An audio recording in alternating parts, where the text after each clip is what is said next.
ferme les yeux une seconde. Imagine que tu es en train de marcher dans la rue.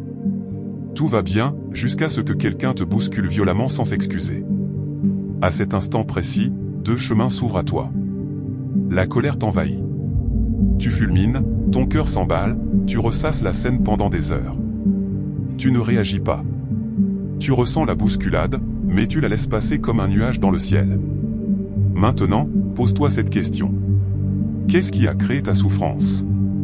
L'événement ou la pensée que tu as attachée à cet événement? Marc Aurèle disait: si tu es affligé par quelque chose d'extérieur, la douleur ne vient pas de la chose elle-même, mais de ton jugement sur celle-ci. Et tu as le pouvoir d'effacer ce jugement maintenant. Et c'est exactement ça que nous allons voir aujourd'hui. La nature de la pensée, son pouvoir, et surtout, comment ne plus être son esclave.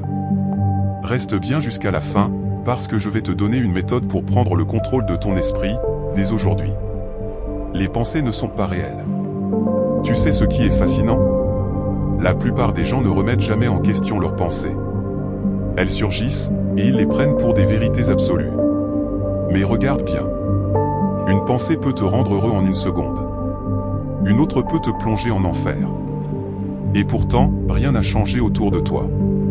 Sénèque disait, nous souffrons bien plus dans notre imagination que dans la réalité.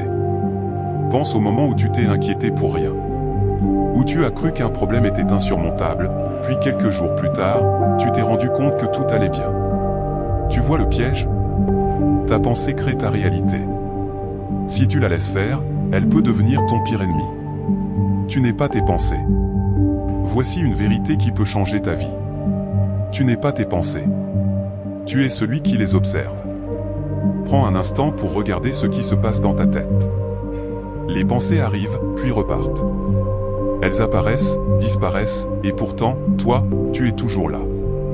Épictète nous rappelle que, ce qui trouble les hommes, ce ne sont pas les choses, mais les jugements qu'ils portent sur elles. Cela signifie une chose essentielle, tu as le pouvoir de choisir tes pensées. Exercice simple. La prochaine fois qu'une pensée négative surgit, ne la combats pas. Juste observe-la et dis-toi, ceci est une pensée. Pas la réalité. Regarde-la passer comme un nuage dans le ciel. Plus tu fais cet exercice, plus tu reprends le contrôle. Utilisez les pensées comme un outil. Une pensée n'est pas un maître, mais un outil. Et comme tout outil, tu dois apprendre à t'en servir. Voici 3 principes stoïciens pour dompter tes pensées. 1. Remplace les pensées inutiles par des pensées utiles. Chaque fois qu'une pensée négative arrive, pose-toi cette question. Cette pensée me sert-elle ou me nuit-elle? Si elle te nuit, remplace-la immédiatement. Exemple, au lieu de penser « je vais échouer », dis-toi « je vais faire de mon mieux, et si j'échoue, j'apprendrai ». Le pouvoir du moment présent. Une énorme partie de nos pensées sont soit des regrets sur le passé, soit des peurs sur l'avenir. Mais rien de tout ça n'existe. Tout ce qui est réel, c'est maintenant. Exercice. À chaque fois que ton esprit divague, ramène-toi au présent. Respire. Sens ton corps.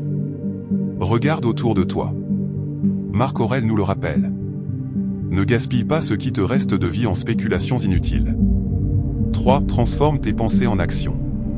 Les pensées ne doivent pas être un frein, mais un carburant.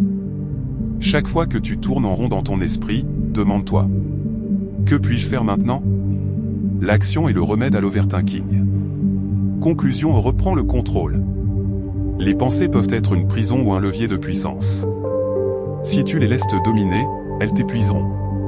Si tu apprends à les observer et à les guider, tu deviendras inarrêtable. Rappelle-toi ces 3 principes. Tu n'es pas tes pensées. Elles passent, mais toi, tu restes. Choisis celles qui te servent. Transforme les pensées négatives en pensées utiles. Reste dans l'action. Ne réfléchis pas trop, avance. Bulle, dis-moi en commentaire, quelle pensée te freine le plus souvent? Abonne-toi pour plus de sagesse stoïcienne et de puissance mentale. Parce qu'au final, tu as toujours eu le contrôle. Il est juste temps de t'en rappeler. Ce discours est conçu pour capter l'attention dès la première seconde, structurer la réflexion et laisser une forte impression avec des conseils pratiques. Dis-moi si tu veux ajuster certains points.